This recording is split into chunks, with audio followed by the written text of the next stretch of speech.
आज वाज़बा उन्वान आसमानी माँ यरूशलेम से हम कुछ वक्त खुदा के कलाम का इकट्ठे मुताला करते हैं। आप सब, अगर कोई शख्स ये दावा करे कि दुनिया में माँ नहीं है, तो लोग उस मर्द या औरत को बहुत ही अजीब समझेंगे। ताहम अगर कोई ये कहता है कि रूहानी दुनिया में खुदा माँ है, तो वो मर्द या औरत बहुत अजीब समझा जाता है और एक अजीब तालीम पर अमल करने की वजह से उसे तनकीद का निशाना बनाया जाता है। क्या ये सितम ज़रीफ़ी नहीं है? अगर एक आदमी लेक्चर देता है और कहता है माएँ इस दुनिया में वजूद नहीं रखती, तो सामीन उसके लेक्चर के बारे में क्या सोचेंगे? वो सोचेंगे कि उसे कुछ मसला है और ये कि उसका लेक्चर सुनने लायक नहीं है।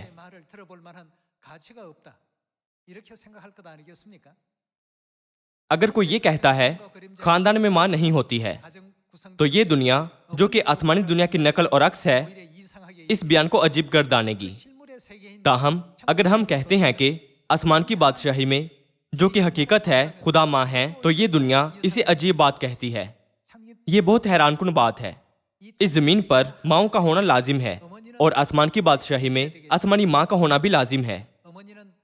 आसमानी माँ हमारे रूहों की निजात दहिंदा हैं, जो कि ये जाने बगैर यहाँ वहाँ भटक रही हैं कि कहाँ जाएं। वो हमारी रहनुमाई आसमान की अब्दी बादशाही की जानिब कर रही हैं। ताहम ये बहुत अजीब बात है कि बहुत सी कलीसियाएं इसरार करती हैं कि रूहानी दुनिया में खुदा माँ वजूद नहीं रखती हैं। ताजुब खेज तौर पर ये कलीसियाएं मुस्तनद मानी जाती हैं और उनके अकायद और तालीमात बतौर सच्चाई के कबूल की जाती हैं। तो फिर इन मामलात के हवाले से किताब मुक़द्दस हमें क्या सिखाती है? क्या हमें ये इम्तियाज नहीं करना चाहिए कि किनके अकायद दुरुस्त हैं और किनके अकायद गलत हैं? मत्ती की इंजील के 7वें बाब से देखते हैं। क्या यीशु ने ये नहीं कहा है जो मुझसे ए खुदामंद कहते हैं, उनमें से हर एक आसमान की बादशाही में दाखिल ना होगा, मगर वही जो मेरे आसमानी बाप की मर्जी पर चलता है? तो फिर हमें इस बात की तस्दीक करनी चाहिए कि माँ का वजूद रखना बाप की मर्जी है या माँ का वजूद रखना बाप की मर्जी नहीं है। क्या हमें तस्दीक नहीं करनी चाहिए? इसलिए आज के वाज का उन्वान है आसमानी माँ यरूशलेम। आसमानी माँ के लिए एक और नाम यरूशलेम है। किताब मुक़द्दस के मुताबिक खुदा ने नूह बशर को निहायत अहम वादा बख्शा है, जो उन्हें आसमान की बादशाही में दाखिल होने के काबिल बनाता है। यही वजह है कि किताब मुक़द्दस सच्चाई पर हम लोगों को और खुदा पर सही ईमान रखने वाले हम लोगों को वादा के फर्जंद पुकारती है। हम गलतियों की किताब बाब 4 आयत 28 की तरफ जाते हैं और इसकी तस्दीक करते हैं। गलतियों बाब 4 आयत 28 में यूं मरकूम है कि बस ए भाइयों, हम इजहा की तरह वादा के फर्जंद हैं। यहाँ जिस अहम हिस्से पर हमें तवज्जो देने की जरूरत है वो वादा है। हमें कौन सा वादा दिया गया है जो हमें वादा के फर्जंद पुकारे जाने के काबिल बनाता है? पहले यूहन्ना बाब 2 से देखते हैं कि खुदा ने हमसे क्या वादा किया है। बाब 2 आयत 25,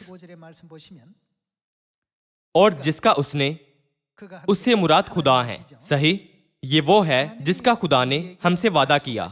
खुदा ने किस चीज का वादा किया? वो हमेशा की जिंदगी है। किताब मुक़द्दस हमें वादा के फर्जंद पुकारती है। पहले यूहन्ना बाब 2 में वो वादा जो वादा के फर्जंदों को बख्शा गया है हमेशा की जिंदगी है।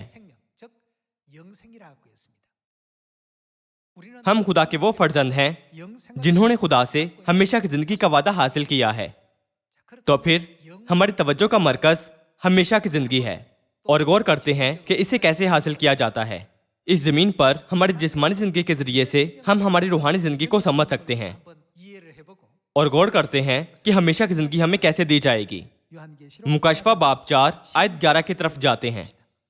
बाब 4 आयत 11, ऐ हमारे खुदामंद और खुदा, तू ही तमजीद और इज्जत और कुदरत के लायक है, क्योंकि तू ही ने, खुदा ने क्या किया था?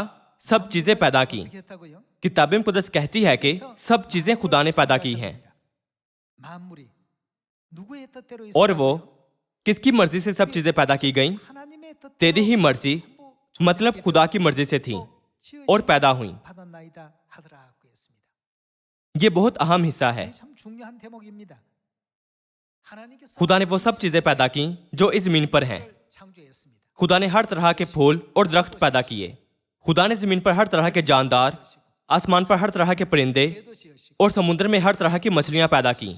उन्होंने पहाड़, मैदान और सब टीले बनाए। इस आलमी गांव में जिंदगी को बरकरार रखने के लिए खुदा ने हर तरह के हालात भी पैदा किए। किताब मुकद्दस के मुताबिक जब खुदा ने सब चीजें पैदा की तो उनका मकसद और उनकी मर्जी उनकी तख्लीक में साफ तौर पर मौजूद है।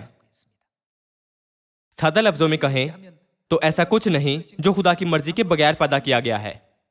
तो फिर आज यहां मौजूद आप सबके बारे में क्या ख्याल है?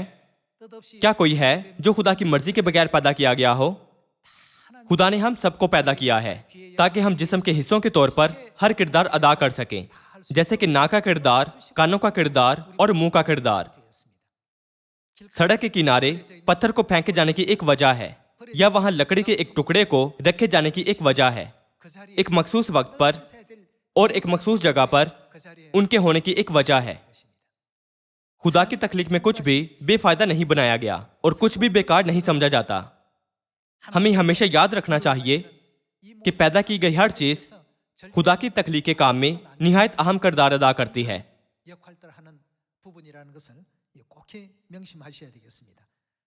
तो फिर खुदा की सारी तख्लीक में खुदा ने किस चीज को पैदा किया कि उसके जरिए से जिंदगी में रास में दी जाए और मुंतकिल हो? सिर्फ जब हम इस मामले पर गहराई से गौर करें तो हम खुदा की हकीकी मर्जी को दरियाफ्त कर सकते हैं। अगर आप दूसरी कलीसियाओं में और मजहबी तंजीमों में जाएं तो आप उन्हें हमेशा की जिंदगी के बारे में बात करते सुनेंगे, ताहम वो हमेशा की जिंदगी को हासिल करने का तरीका और हमेशा की जिंदगी देने वाले के बारे में नहीं सिखाते हैं।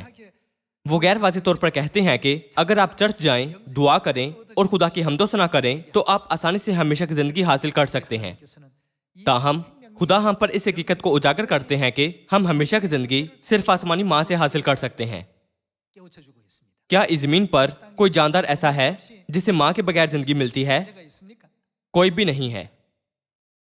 आप सब मई मक्खी पर गौर करते हैं। चूंकि मई मक्खी तकरीबन एक दिन जिंदा रहती है, इसलिए इसे डे फ्लाई भी कहते हैं। ये तकरीबन एक दिन जिंदा रहती है और फिर मर जाती है। बेशक ऐसी डे फ्लाइज भी होती हैं जो 2 या 3 दिनों तक जिंदा रहती हैं, लेकिन आमतौर पर उनकी जिंदगी का दौरानिया बहुत मुख्तसर होता है। क्यों मई मक्खियाँ सिर्फ एक दिन जिंदा रहती हैं? चूंकि मई मक्खियाँ अपनी माँ मई मक्खियों से जिंदगी पाती हैं जो सिर्फ एक दिन जिंदा रहती हैं, इसलिए वो भी सिर्फ एक दिन जिंदा रह सकती हैं। वो 1 साल यहाँ तक कि 1 महीने तक जिंदा नहीं रह सकती हैं। क्या ये हैरानकुन नहीं है? इन सब में किसकी मर्जी शामिल है? खुदा ने हर चीज को अपनी मर्जी से पैदा किया था।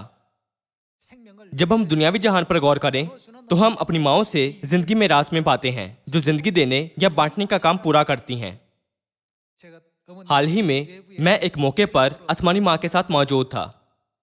वहां एक बहुत बड़ा दरख्त था जिसके नीचे गाड़ियां पार्क की गई थीं। लोग कहते हैं कि यह दरख्त एक दरख्त की नस्ल से ताल्लुक रखता है जिसकी हिफाजत की जाती है। निशान दिखाता है कि यह दरख्त 560 साल पुराना है। कैसे यह दरख्त इंसान से 5 या 6 गुना ज्यादा जिंदा रह सकता है? वो लम्हा जब मैंने उसकी उम्र के मुतालिक पढ़ा तो मैंने सोचा कि इस दरख्त ने अपनी माँ से इतनी लंबी उम्र पाई है। क्या यही वजह नहीं कि यह दरख्त इतनी लंबी उम्र पाता है?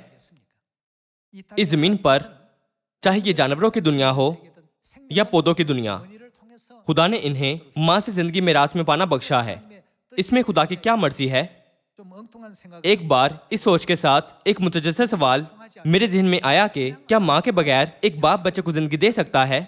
क्यों कादर मुतलिक खुदा ने एक बाप को बच्चे को जन्म देना नहीं बख्शा? क्या इसकी वजह यह है कि खुदा ऐसा करने के काबिल ना थे, इसलिए उन्होंने माँ के वसीले जिंदगी देना बख्शा? कादर मुतलिक खुदा में सब कुछ करने की कुव्वत मौजूद है। क्यों उन्होंने हर जानदार को सिर्फ अपनी माँ से जिंदगी पाना बख्शा है? खुदा ने यह तरतीब दिया है, खुदा ने इसका मंसूबा बनाया है। खुदा सब कुछ पूरा करते हैं। खुदा की मर्जी के मुताबिक सब चीजें थीं और पैदा हुईं। ये वो बात है जो किताब मुकद्दस हमें सिखाती है।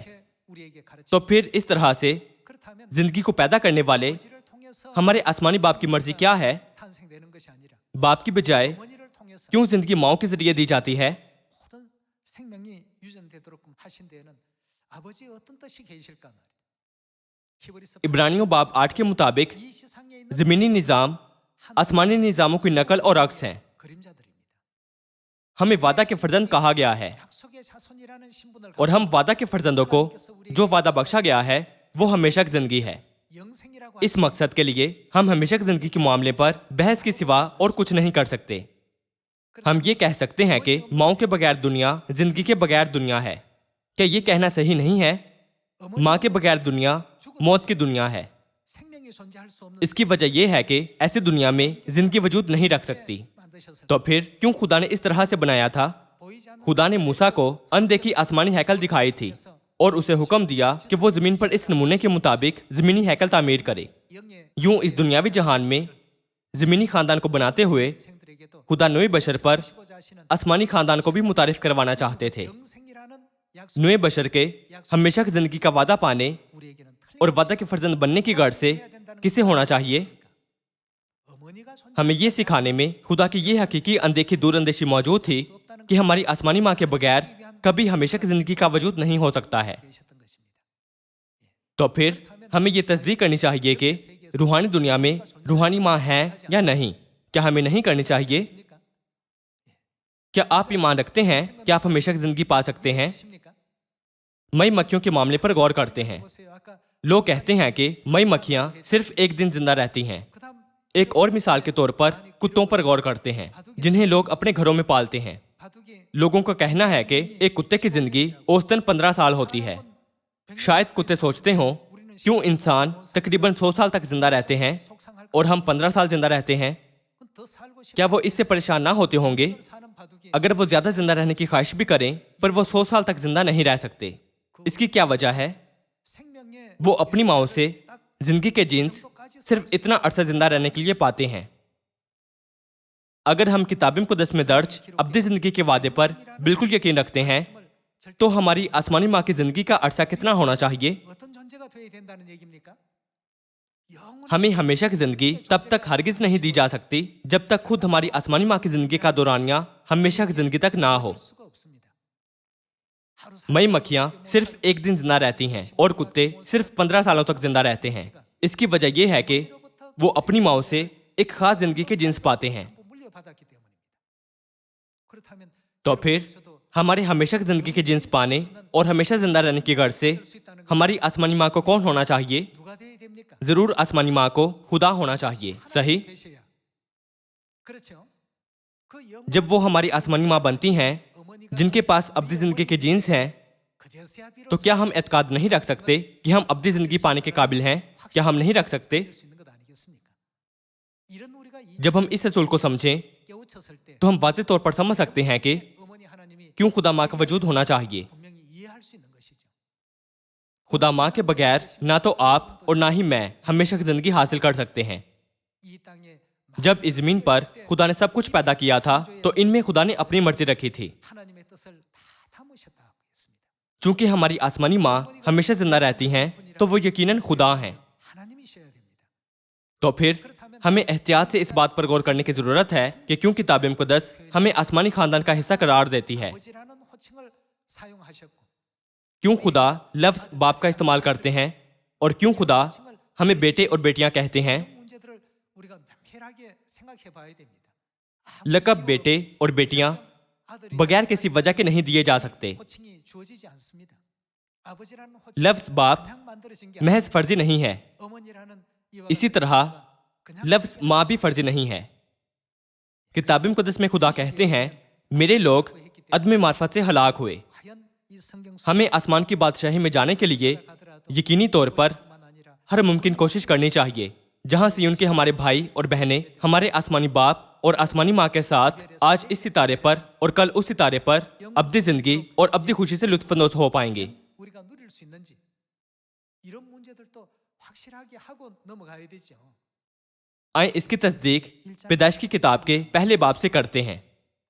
आयत 24 और खुदा ने कहा कि जमीन जानदारों को उनके जिन्स के मुआफिक 육축과 चौपाई 기는 것과 और रिंगने वाले जानदार 종류대로 और जंगली जानवर उनकी जिन्स के मुआफिक पैदा करे। 말씀하시니 जो खुदा ने कहा उसके मुताबिक क्या हुआ और ऐसा ही हुआ।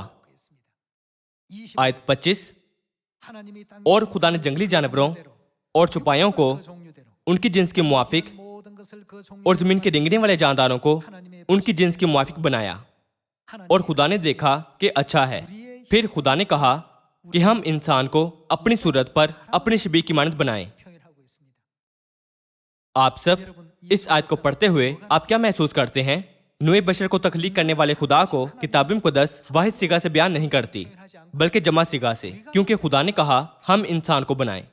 तो फिर क्या हमारे लिए ये बात समझना आसान नहीं 하신 하나님은 कि बशमुल इंसान के सब कुछ बनाने वाले खुदा वाहिद खुदा नहीं बल्कि जमा खुदाओं हैं? 하나님께서 क्या आपके ख्याल से इस किताब मुक़द्दस को दर्ज करने वाले खुदा हम के नजरिया और मैं के नजरिया में फर्क नहीं कर सकते? 하나님이 이런 성경을 기록하게 하셨을까요? 하나님은 खुदा बेइल्जाम, कादर मुतलिक और दुरुस्त हैं। 정확하십니다. तो फिर आयत 26 में ये कहा गया है कि फिर खुदा ने कहा कि हम इंसान को अपनी सूरत पर अपनी शबीह की मानद बनाएं, और वो समुद्र की मछलियों और आसमान के परिंदों 그로 और चौपायों और तमाम जमीन 육축 और सब जानदारों पर जो जमीन पर रेंगते हैं इख्तियार रखें। 다스리게 하자. आयत 27, और खुदा ने इंसान को अपनी सूरत पर पैदा किया, खुदा की सूरत पर उसको पैदा किया। 형상대로 खुदा की सूरत के मुताबिक खुदा ने किन किन को पैदा किया? 어떻게 창조했다고 नरो नारी उनको पैदा किया। 하나는 하나님이 किताब मुक़द्दस दर्ज करती है कि हम कहने वाले खुदा ने नर को बनाया और नारी को भी बनाया। दूसरे अल्फाज में 다시 말해서 खुदा की नर सूरत भी है और खुदा की नारी सूरत भी है। 신이신 우리 하나님이셨습니다. एक लंबे अरसे तक इंसान खुदा की नर सूरत को खुदा बाप पुकारते रहे हैं। तो फिर अब जबकि ये मामला है 상을 지니신 그 तो इंसान को खुदा की नारी सूरत को क्या पुकारना चाहिए? 뭐라고 불러야 됩니까?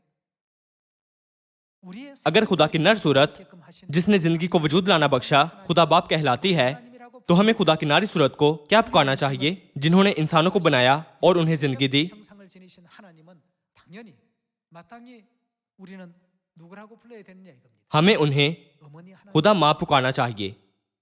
그래서 पैदाइश की तारीख में 사 속에서 खुदा ने हमें मुतारिफ करवाया कि खुदा बाप हैं 어머니 하나님 और खुदा माँ भी हैं। 사실을 알려주시고 इस मकसद के लिए 고린도후서 दूसरे कुरिन्थियों बाब 6 के मुताबिक 전능하신 कादर मुतलिक खुदा ने कहा 사실을 너희는 तुम मेरे बेटे बेटियां होगे। 아들이다. 확실하게 यूं 해놓으셨습니다. हमें वो साफ तौर पर अपने बेटे बेटियां कहते हैं। 너희는 यीशु ने भी कहा 기도하라. बस तुम इस तरह दुआ किया करो कि आसमान में कौन है, ऐ हमारे बाप तू जो आसमान पर है। 창세기에 보니까 पैदाइश की किताब में खुदा बाप का जिक्र है और खुदा माँ का जिक्र है और उनके बेटे और बेटियां भी हैं। ताहम दुनिया में दिगर कलीसियाएं 다른 खुदा माँ के अलावा 부르면서 बाकी सब लकब इस्तेमाल करते हैं। अगरचे खुदा माँ वजूद रखती हैं, 존재하는 पर एक नबूवती वक्त है जब उनके वजूद को तमाम नए बशर के सामने मुतारिफ होना है। 성경은 इसलिए किताब मुक़द्दस में नबूवत की गई है कि खुदा माँ के मुतालिक 예언이 되어 있습니다. सच्चाई इतने लंबे अरसे तक पोशीदगी में दफन रही है। 제가 나타나서 तो फिर कब खुदा माँ जाहिर होंगी 백성들을 और आसमानी लोगों की सच्चाई को रहनुमाई करने का किरदार अदा करेंगी और आसमान की बादशाही की राह पर रहनुमाई करेंगी?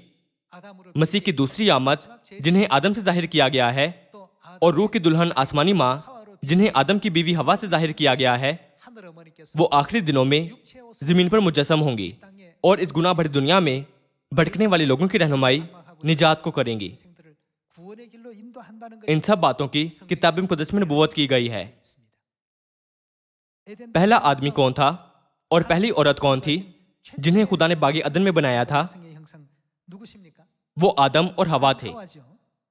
그럼 ये लिखा है कि खुदा ने सब कुछ अपनी मर्जी के मुताबिक बनाया था। 하셨다고 되어 있는 तो फिर क्या खुदा आदम को अपनी मर्जी के बगैर बनाएंगे? उसे बनाने में यकीनन खुदा की मर्जी मौजूद है। तो फिर जब खुदा ने हवा को बनाया था तो उसके बारे में क्या कहेंगे? वाज़े तौर पर खुदा ने उसे भी अपनी मर्जी से बनाया था। रोमियो बाब 5 14절에 आयत 14 से देखते हैं। 5장 बाब 5 आयत 14। तो भी आदम से लेकर मूसा तक 아담으로부터 मौत ने उन पर भी बादशाही की 아담의 범죄와 जिन्होंने उस आदम की नाफरमानी की तरह जो आने वाले का 노릇하였나니. आदम क्या था?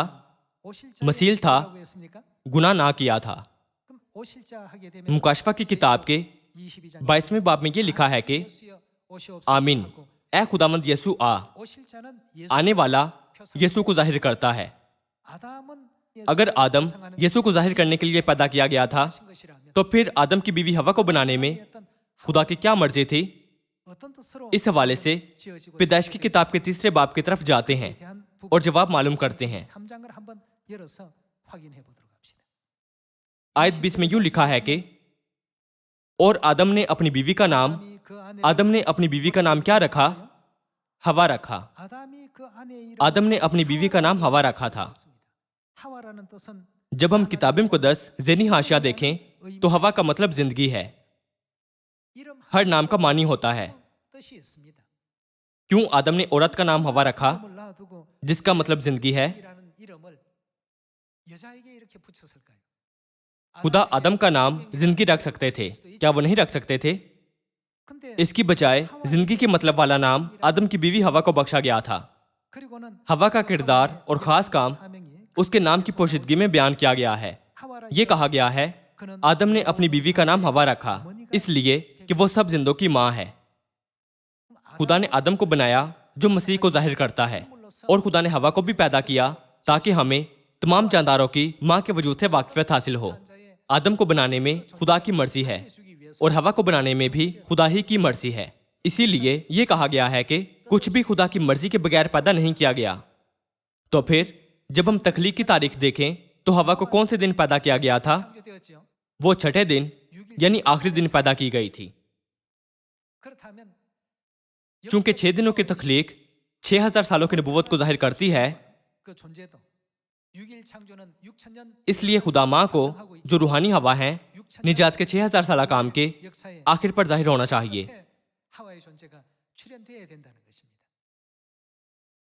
सब जिंदों की माँ के तौर पर हवा तमाम नए बशर को जिंदगी देने के लिए पैदा की गई थी। तस्दीक करने के लिए हम काशफा बाब 19 की तरफ जाते हैं और इस नबूवत की तकमील देखते हैं। यूं किताब मुक़द्दस वाज़ेह तौर पर सिखाती है कि हमारी खुदा माँ है। ताहम जैसे किताब मुक़द्दस में नबूवत की गई है, इस जमाने में लोग उन्हें देखते हुए नहीं देखते, सुनते हुए नहीं सुनते या उन्हें नहीं समझते। ये कैसी तकलीफदेह सूरत हाल है। मुकाशफा बाब 19 आयत 7 में ये कहा गया है कि आओ हम खुशी करें और निहायत शादमान हों और उसकी तमजीद करें, इसलिए कि क्या बरा यीशु को जाहिर नहीं करता कि शादी आ पहुंची। अपनी पहली आमद पर क्या यीशु जिस्मानी लिहाज से क्या रूहानी लिहाज से शादीशुदा थे? ताहम जब हम यहाँ लिखी आयत को देखें तो किताब मुक़द्दस वाज़ेह तौर पर कहती है कि मसीह जो बरा है कि शादी का नबूवती वक्त आ चुका है, इसलिए कि बरा की शादी आ पहुंची और उसकी बीवी ने क्या किया है? उसने अपने आप को तैयार कर लिया है, अपने आप को तैयार कर लिया। क्या इससे जाहिर नहीं होता कि बरा की बीवी पहले तैयार नहीं थी? वो पहले तैयार नहीं थी। ताहम किताब मुक़द्दस कहती है कि अब उनकी बीवी तैयार है। हम आयत 8 से जारी रखते हैं, और उसको चमकदार और साफ महीन कितानी कपड़ा पहनने का इख्तियार दिया गया, क्योंकि महीन कितानी कपड़े से मुकद्दस लोगों की रास्तबाजी के काम मुराद हैं। और उसने मुझसे कहा, लिख, मुबारक हैं वो जो बरा की शादी की ज़ियाफत में बुलाए गए हैं। तो फिर इस आयत के मुताबिक क्या बरा की बीवी नहीं होनी चाहिए? रोमियो बाब 5 में ये लिखा है कि आदम आने वाले मसीह को जाहिर करता है। जिस तरह आदम की बीवी थी, उसी तरह रूहानी लिहाज से बरा की क्या होनी चाहिए? जरूर उसकी रूहानी बीवी होनी चाहिए। सिर्फ इसी सूरत में हम तस्दीक कर सकते हैं कि किताब मुक़द्दस की तमाम नबूवतें मुकम्मल तौर पर एक दूसरे से मेल खाती हैं। क्या हम नहीं कर सकते? बाब 21 की तरफ जाते हैं और बरा की बीवी के बारे में मजीद देखते हैं। बाब 21 आयत 9 में कहा गया है कि फिर उन 7 फरिश्तों में से जिनके पास 7 प्याले थे और वो पिछली 7 आफतों से भरे हुए थे, एक ने आकर मुझसे कहा, इधर आ, मैं तुझे दुल्हन यानी बरा की बीवी दिखाऊं। बरा और बरा की बीवी, बरा और दुल्हन, अगरचे इन्हें मुख्तलिफ लफ्जों से बयान किया गया है, पर ये अल्फाज एक ही शख्स को जाहिर करते हैं। ये सब एक ही हस्ती को जाहिर कर रहे हैं। फरिश्ते ने यूहन्ना रसूल से कहा, मैं तुझे दुल्हन यानी बरा की बीवी दिखाऊं। ये बहुत हैजानी मंजर है। आयत 10 में कहा गया है कि 성령으로 나를 और वो मुझे 크고 रूह में एक बड़े और ऊंचे पहाड़ पर ले गया। 하나님께로부터 하늘에서 फरिश्ते ने उसे क्या दिखाया? 뭘 보여주었다고 했습니까? जब रोया में फरिश्ते ने यूहन्ना रसूल को कहा, इधर आ, मैं तुझे दुल्हन यानी बरा की बीवी दिखाऊं, तो किताब मुकद्दस के मुताबिक उसने क्या दिखाया? शहर मुकद्दस यरूशलेम को आसमान पर से खुदा के पास से उतरते दिखाया। आयत कहती है कि फरिश्ते ने यूहन्ना रसूल को शहर मुकद्दस यरूशलेम दिखाया। 비유와 이런 खुदा के फर्जंदों को बहुत सी तमसीलों और भेदों से रोशनास कराने के लिए उन्होंने इन तमाम आयात को किताब मुकद्दस में इनकी जुफ्त आयात के बगैर नहीं रखा है। तो फिर मुकाशफा बाब 21 में दर्ज यरूशलेम जो कि बरा की बीवी है 우리와의 관계 और हमारे दरमियान क्या ताल्लुक है, 있는 분인가를 한번 확인해 हमें जवाब ढूंढना चाहिए। 갈라디아서 गलतियों बाब 4 26절입니다. आयत 26 की तरफ जाते हैं। मगर आलम बाला की यरूशलेम, 위에 있다는 것은 आलम बाला की यरूशलेम से मुराद 예루살렘 आसमानी यरूशलेम है। 거룩한 성 मेहरबानी से याद रखें कि मुकाशफा बाब 21 में कहा गया है कि शहर मुकद्दस यरूशलेम आसमान से नीचे आ रहा है, 위에 있는 예루살렘은 मगर आलम बाला की यरूशलेम आजाद है। और वही कौन है? 어린 양 हमारी माँ है। 보여주겠다 하고는 फरिश्ते ने यूहन्ना रसूल से कहा, 그 예루살렘 मैं तुझे बरा की बीवी दिखाऊं, 알고 보니까 और उसे यरूशलेम दिखाया। 있습니다. यरूशलेम हमारी आसमानी माँ है। 이 안에는 결국 बरा की बीवी हमारी आसमानी माँ खुदा है। आयत 27 से जारी रखते हैं, 27절입니다. क्योंकि लिखा है कि ऐ बांझ, तू जिसके औलाद नहीं होती खुशी मना, तू जो दर्द जैसे नावाकिफ है आवाज बुलंद करके चिल्ला, क्योंकि बेकस छोड़ी हुई की औलाद शोहर वाली की औलाद से ज्यादा होगी। बस ऐ भाइयों, हम इजहाक की तरह कौन हैं? हम वादा के फर्जंद हैं। दूसरे अल्फाज में, चूंकि वादा हमेशा की जिंदगी है, तो हम वो फर्जंद हैं जिन्होंने इजहाक की मानन हमेशा की जिंदगी का वादा हासिल किया है। और जैसे उस वक्त जिस्मानी पैदाइश वाला रूहानी पैदाइश वाले को सताता था, वैसे ही अब भी होता है। मगर किताब मुकद्दस क्या कहती है? ये कि लोंडी और उसके बेटे को निकाल दे, क्योंकि लोंडी का बेटा आजाद के बेटे के साथ हरगिज वारिस ना होगा। बस ऐ भाइयों, हम लोंडी के फर्जंद नहीं बल्कि आजाद के हैं। आज 26 के मुताबिक हमारी आसमानी माँ आजाद औरत हैं। जो आसमानी माँ के फर्जंद बनते हैं वो वादा के फर्जंद बनते हैं, जो हमेशा की जिंदगी हासिल करते हैं। 영생에 나아갈 수 있는 자녀가 되는 것입니다. मई मक्खी के सिर्फ एक दिन जिंदा रहने की वजह ये नहीं कि वो सुस्त है या इसलिए कि वो सेहत बख्श ग़िज़ा खाने में लापरवाह होती है। 소홀히 해서 하루밖에 못 사는 것도 아닙니다. अगर हम कहें कि हम वादा के फर्जंद हैं और हमेशा की जिंदगी हम में है, तो हमें सोचने की जरूरत है कि हमारी आसमानी माँ में कितनी जिंदगी है जो हमें हमेशा की जिंदगी के फर्जंद बनाती हैं। 영생의 자녀가 될 수 있는가 말이죠. फर्ज करें कि कुत्ते करीबन 15 बरस और मई मक्खी करीबन एक दिन जिंदा रहती है। फर्ज करें कि इंसान की औसत उम्र 100 साल है। हमें सोचने की जरूरत है कि उम्र के इन मुख्तलिफ दौरानियों में क्या चीज तयन करती है। 우리 이미 대로 हम अपनी मर्जी से अपनी जिंदगी की मुद्दत बढ़ा नहीं सकते। 어머니로부터 इसकी वजह यह है कि तमाम जानदार अपनी जिंदगी अपनी माओ से मिरास में पाते हैं। 그 유전이 그렇게 되기 때문입니다. ताहम 우리는 खुदा ने हमसे ये कहते हुए वादा किया है, 영원한 मैं तुम्हें हमेशा की जिंदगी दूंगा। हम कह सकते हैं कि हमारी आसमानी माँ यकीनन खुदा हैं। पैदाइश की किताब के पहले बाब में खुदा तस्दीक करते हैं कि 위에 있는 आसमानी माँ खुदा हैं। 자유자니 क्या खुदा यूहन्ना रसूल के वसीले मुकाशफा की किताब में भी तस्दीक नहीं करते 사도 요한을 통해 कि आसमान से उतरने वाली यरूशलेम 우리 어머니였던 हमारी माँ है? 확인시키고 있지 않습니까? आप सब 여러분 अब हम आसमानी खानदान का हिस्सा बन गए हैं। 항상 वो मोहब्बत जो आसमानी माँ को हमेशा हमारे आसमानी खानदान से रही है, वो इंसानी आंखों से देखी नहीं जा सकती या छुई या इंसानी इदराक से समझी नहीं जा सकती। 있는 것이 아닙니다. ताहम हमें इसे समझना चाहिए। हेलन केलर नामी एक मुसन्निफ है। उसने कहा कि दुनिया में सबसे कीमती चीज वो है जो हम महसूस कर सकते हैं, ना कि जिसे देख या छू सकते हैं। 볼 수 있는 것이 아니라 느낄 수 있는 것이 가장 소중한 것이라고 그렇게 얘기했다고 합니다. जब समुद्र पर अराकीन माँ को कॉल करते हैं 전화할 때 तो वो अल्फाज जो माँ सबसे ज्यादा कहती हैं ये हैं कि मुझे आपसे बहुत मोहब्बत है और मैं आपको बहुत याद करती हूँ। 다른 말씀 माँ ये इजहार बयान बहुत बार इस्तेमाल करती हैं। 여러분들이 그립습니다 하는 이런 이제 표현을 가장 많이 하시는 어떤 부분이었습니다.